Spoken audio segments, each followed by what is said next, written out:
Assalamualaikum warahmatullahi wabarakatuh. Saya Ligar Awali Rajabia dengan NPM 2411011151 izin mempresentasikan hasil kerja saya yang berjudul Eksternalitas Barang Publik dan Sumber Daya Bersama bab 16. Jadi eksternalitas itu merupakan dampak dari aktivitas produksi atau konsumsi suatu pihak terhadap pihak lain yang tidak terlibat langsung dalam aktivitas tersebut.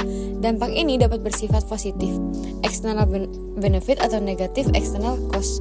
Dalam kasus eksternalitas, pasar gagal mencerminkan biaya atau manfaat sosial yang sesungguhnya dalam harga barang atau jasa.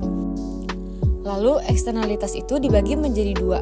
Yang pertama ada negatif, dampak buruk pada pihak ketiga, contoh polusi udara oleh pabrik. Lalu ada dampak positif, menguntungkan pada pihak ketiga, contoh vaksinasi yang mencegah penyebaran penyakit. Lalu ada contoh nyata, yang di sini ada eksternalitas negatif, pabrik membuang limbah ke sungai, biaya pembersihan air atau kerugian kesehatan masyarakat adalah biaya sosial yang tidak dihitung dalam biaya produksi pabrik. Dan eksternalitas positif, petani madu memelihara lebah. Lebah membantu penyerbukan tanaman di kebun tetangganya, meningkatkan hasil panen mereka tanpa biaya tambahan.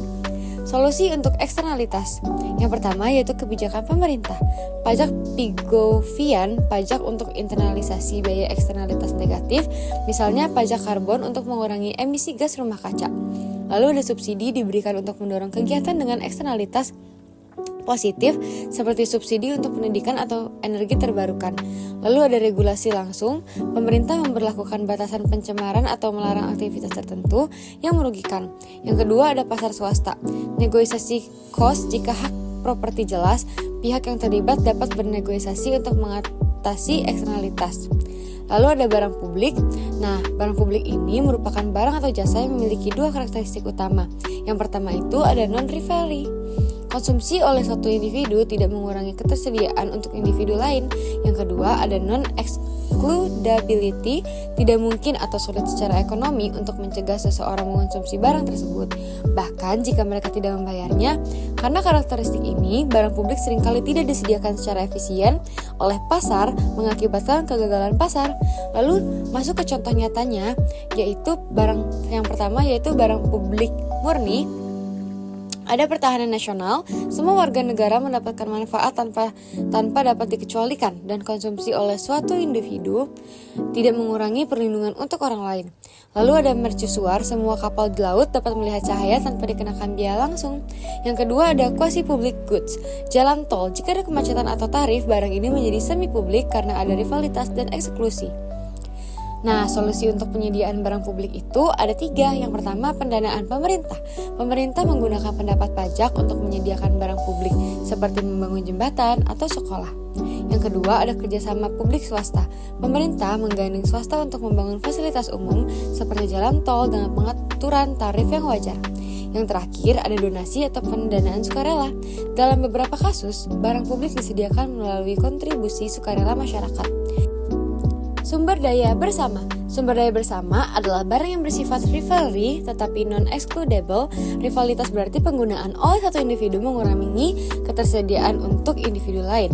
Namun, sifat non-excludable membuat sumber daya ini rentan terhadap tragedi bersama, yaitu situasi di mana sumber daya dieksploitasi secara berlebihan hingga habis. Nah, kita masuk ke contoh nyata. Ada ikan di laut, setiap nelayan yang menangkap ikan mengurangi jumlah ikan yang tersedia untuk orang lain, tetapi sulit mencegah orang menangkap ikan. Yang kedua ada padang rumput.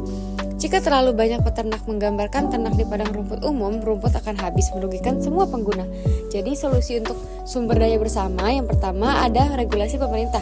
Kuota tangkapan ikan untuk mencegah eksploitasi berlebihan. Sistem perizinan untuk menggunakan sumber daya bersama. Yang kedua, privatisasi.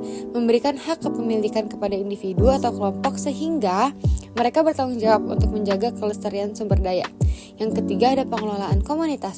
Komunitas lokal membuat aturan bersama untuk menjaga penggunaan sumber daya seperti koperasi nelayan yang mengatur jadwal penangkapan ikan.